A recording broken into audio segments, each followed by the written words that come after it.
ನಮ್ಮ ಮಧ್ಯೆ ಯಾವುದೇ ಆದಂತ ಭಿನ್ನಾಭಿಪ್ರಾಯ ಇಲ್ಲ. ನಾವು ಅಣ್ತಮ್ಮಂದಿರಿಗಿಂತ ಚೆನ್ನಾಗಿದ್ದೀವಿ. ವರ್ತೂರ್ ಪ್ರಕಾಶ್ ಭಾರತೀಯ ಜನತಾ ಪಕ್ಷ ಎಷ್ಟು ಗಟ್ಟಿಯಾಗಿದೆ ಅಷ್ಟೇ ಗಟ್ಟಿಯಾಗಿ ಕೋಲಾರ ಕ್ಷೇತ್ರದಲ್ಲಿ ಜನತಾ ಪಕ್ಷ ಕೂಡ ಅಷ್ಟೇ ಶಕ್ತಿಶಾಲಿ ಆಗೈತಿ. ಹಾಗಾಗಿ ನಾವ್ಯಾರು ಕೂಡ ಕಾರ್ಯಕರ್ತರು ಅಲ್ಲಂತ ಭಾವಿಸಬಾರ್ದು.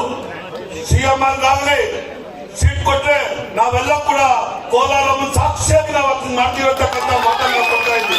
ಸಾಮಾನ್ಯ ಸಿದ್ದರಾಮಯ್ಯನವ್ರ ಬಗ್ಗೆ ಅನುಕಂಪದ ಮಾತಾಡುವಾಗ ಅನ್ಯತಾ ಭಾವಿಸಕ್ ಹೋಗಬೇಡಿ. ಸಿದ್ದರಾಮಯ್ಯ ಒಂದು ಕೈ ಬಾಯಿ ಸುದ್ದ ಇರ್ತಕ್ಕಂಥ ಮನುಷ್ಯ, ಕರಪ್ಷನ್ ಇಲ್ಲ, ಒಳ್ಳೆ ಬುದ್ಧಿವಂತ.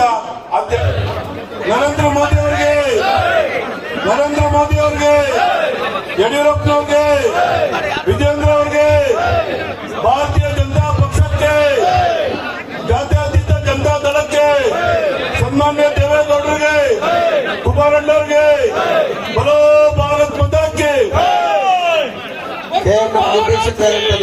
ಬಂದಿದ್ದಾರೆ, ಅವ್ರಿಗೂ ಸಹ ಸ್ವಾಗತ ಕೊಡ್ತೇನೆ. ಈ ಒಂದು ಜನ್ಮ ಕೊಟ್ಟಂತ ತಾಯಿಯನ್ನ ನೆನೆಸ್ಕೊಂಡು ಇವತ್ತು ತಾವೆಲ್ಲ ಕೂಡ ಆಶೀರ್ವಾದ ಮಾಡಲಿಕ್ಕೆ ಸ್ವಲ್ಪ ಬಂದಿದ್ದೀರಾ. ನಿಮ್ಮೆಲ್ಲರಿಗೂ ಕೂಡ ನಾನು ತುಂಬ ಹೃದಯದ ಸ್ವಾಗತವನ್ನ ಕೋರ್ತಾ ಈ ಒಂದು ಕಾರ್ಯಕ್ರಮಕ್ಕೆ ಆಗಮಿಸತಕ್ಕಂಥ ನಮ್ಮ ನಿಮ್ಮೆಲ್ಲರ ಅಚ್ಚುಮೆಚ್ಚಿನ ಲೋಕಸಭಾ ಸದಸ್ಯರಾದ ಮಲ್ಲೇಶ್ ಬಾಬು ಅವರೇ, ಮತ್ತೊಬ್ಬ ಕ್ರಿಯಾಶೀಲ ಜನತಾದಳದ ಸಕ್ರಿಯ ಮುಖಂಡರು, ಕೋಲಾರ ವಿಧಾನಸಭಾ ಕ್ಷೇತ್ರದ ಪರಾಜಿತ ಅಭ್ಯರ್ಥಿಯಾದಂತ ಸನ್ಮಾನ್ಯ ಸಿಎಂ ಶ್ರೀನಾಥ್ ಅವರೇ, ನಮ್ಮ ಪಕ್ಷದ ಮುಖಂಡರಾದಂತಹ ಬೆಕ್ಲಿ ಸೂರ್ಯಪ್ರಕಾಶ್ ಅವರೇ, ಜಿಲ್ಲಾ ಪಂಚಾಯಿತಿ ಮಾಜಿ ಅಧ್ಯಕ್ಷರಾದಂತ ವೆಂಕಟೇಶ್ ಅವರೇ, ಜಿಲ್ಲಾ ಪಂಚಾಯತ್ ಸದಸ್ಯರಾದಂತ ಅರುಣ್ ಪ್ರಸಾದ್ ಅವರೇ, ವೆಂಕಟೇಶ್ ಅವರೇ, ನಮ್ಮ ರೂಪ ಮಂಜುನಾಥ್ ಅವರೇ, ಪಕ್ಷದ ಅಧ್ಯಕ್ಷರು ನನ್ನ ಸೋದರಾದಂತ ಓಂ ಶಕ್ತಿ ಚಲಪತಿ ಅವರೇ, ಮತ್ತೆ ಸೋಲೂರು ಆಂಜನಪ್ಪನವರೇ, ನಮ್ಮ ಕೆಎಂಎಫ್ ನ ನಿರ್ದೇಶಕರಾದಂತ ನಾಗಾರ್ಜುನವರೇ, ಯಾವುದೇ ರಾಜಕೀಯ ಕಾರ್ಯಕ್ರಮ ಅಲ್ಲ ಇದು. ಏನೋ ಸಂಪ್ರದಾಯದಂತೆ ಒಂದು ಮದುವೆ ಮಾಡ್ಕೊಳ್ಳೋದು, ಅಭಿಮಾನಿಗಳು ಕಾರ್ಯಕರ್ತರು ಆಶೀರ್ವಾದ ಮಾಡ್ತಕ್ಕಂಥ ಒಂದು ಸಂಕೇತ ಅಷ್ಟೇ. ಈ ಸಂದರ್ಭದಲ್ಲಿ ನಾನು ಕೋಲಾರ ವಿಧಾನಸಭಾ ಕ್ಷೇತ್ರದ ಜನತೆಗೆ ಒಂದು ಮಾತು ಕೊಡ್ತಾ ಇದ್ದೇನೆ. ನಾವು ಎನ್ಡಿಎ ಪಕ್ಷದಲ್ಲಿ ಇರ್ತಕ್ಕಂಥದ್ದು, ಭಾರತೀಯ ಜನತಾ ಪಕ್ಷ, ಜನತಾದಳ ಎರಡೂ ಕೂಡಿ ಒಂದಾಗಿ ಹೋಗ್ತಕ್ಕಂಥದ್ದು. ಹಾಗಾಗಿ ನಾನು ಸಿಎಂ ಶ್ರೀನಾಥ್, ನಮ್ಮ ಪಕ್ಷದ ಅಧ್ಯಕ್ಷರಾದಂತಹ ಓಂ ಶಕ್ತಿ ಚಲಪತಿ ಅವರು, ನಾವೆಲ್ಲ ಕೂಡ ನಮ್ಮ ಬಾಬು ಮೌನಿ ಅವರು, ನಟರಾಜ್ ಅವರು, ನಾಗರಾಜ್ ಅವರು, ಬೆಕ್ಲಿ ಪ್ರಕಾಶ್, ಅರುಣ್, ಮಂಜು ಎಲ್ಲ ಸೇರಿ ಈ ಕ್ಷೇತ್ರದಲ್ಲಿ ಬಲಿಷ್ಠವಾಗಿ ಎನ್ಡಿಎ ಪಕ್ಷವನ್ನು ಕಟ್ಟಬೇಕು ಅಂತ ಹೇಳಿ ಎಲ್ಲ ಕಾರ್ಯಕರ್ತರಲ್ಲಿ ಮನವಿ ಮಾಡ್ತೇನೆ. ಆದ್ರೆ ಭಾರತೀಯ ಜನತಾ ಪಕ್ಷದಲ್ಲಿ ಯಾರಿಗೆ ಸೀಟ್ ಕೊಡ್ಲಿ, ಎನ್ಡಿಎ ಪಕ್ಷದಲ್ಲಿ ಯಾರಿಗೆ ಸೀಟ್ ಕೊಡ್ಲಿ, ತಾವೆಲ್ಲ ಕೂಡ ಯಾರು ಎರಡನೇ ಮಾತಾಡದೆ ಪಕ್ಷದ ನಿರ್ಧಾರಕ್ಕೆ ನಾವೆಲ್ಲ ಕೂಡ ಒಂದು ಸಕ್ರಿಯವಾಗಿ ತಲೆಬಾಗಬೇಕು. ಯಾರೇ ಅಭ್ಯರ್ಥಿ ಆಗಿದ್ರು ಕೂಡ ನಮ್ಗೆ ಆಶೀರ್ವಾದ ಮಾಡಬೇಕು ಅಂತಕ್ಕಂಥ ಮಾತೆಲ್ಲ ಈ ಸಂದರ್ಭದಲ್ಲಿ ತಮ್ಗೆ ಹೇಳೋದಕ್ಕೆ ಇಷ್ಟಪಡ್ತೇನೆ.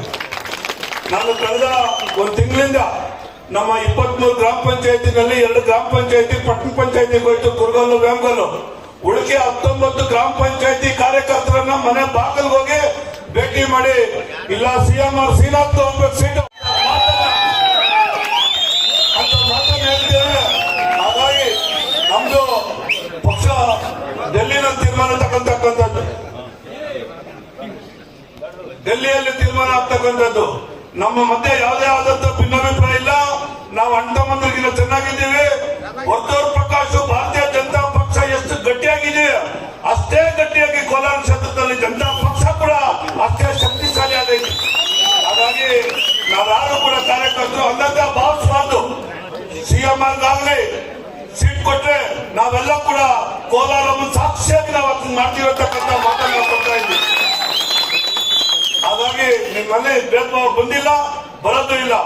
ಮತ್ತೆ ಇನ್ನೊಂದು, ನಮ್ಮ ಸ್ವಂತ ಸ್ವಯಾರ್ಜಿತ ನಮ್ಮ ಸಮಾಜದ ಒಂದು ಕಾರ್ಯಕ್ರಮದಲ್ಲಿ ನಾನು ಭಾಗವಹಿಸಿ ಮಾತಾಡುವಾಗ ಸನ್ಮಾನ್ಯ ಸಿದ್ದರಾಮಯ್ಯನವ್ರ ಬಗ್ಗೆ ಅನುಕಂಪದ ಮಾತಾಡುವಾಗ ಅನ್ಯತಾ ಭಾವಿಸಕ್ ಹೋಗಬೇಡಿ.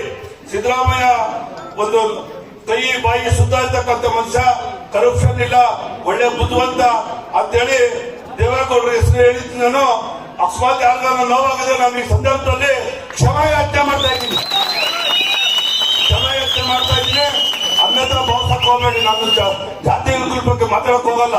ಒಕ್ಕಲಿಗರು ಸರಿ ಇಲ್ಲ ಅಂತ ನಾನು ಹೇಳಿಲ್ಲ. ಆದ್ರೆ ಕೂಡ ಏನೇ ಹೇಳಿದ್ರು ಕೂಡ ಈ ಸಂದರ್ಭದಲ್ಲಿ ಕ್ಷಮಾಪಣೆ ನಾನು ಕೇಳ್ತಾ ಇದ್ದೀನಿ ಅಂತಕ್ಕಂಥ ಮಾತನ್ನು ಹೇಳಿ, ನೀವೆಲ್ಲ ಕೂಡ ನಮ್ಮ ಓಂ ಶಕ್ತಿ ಇರ್ಬೋದು, ಸಿಎಂಆರ್ ಇರ್ಬೋದು, ನಿಮ್ಮ ಆಶೀರ್ವಾದ ಇರಬೇಕು ಅಂತಕ್ಕಂಥ ಮಾತನ್ನು ಸಂದರ್ಭ ಹೇಳಿ, ತಾವೆಲ್ಲ ಬಂದು ಆಶೀರ್ವಾದ ಮಾಡ್ಲಿಕ್ಕೆ ಬಂದಿದ್ದೀರಾ. ನಿಮ್ಗೆಲ್ಲರೂ ಕೂಡ ನೂರೊಂದು ನಮಸ್ಕಾರ ಅಂತ ಹೇಳಿ ನಾನು ಮಾತು ಮುಗಿಸ್ತಾ ಇದ್ದೀನಿ.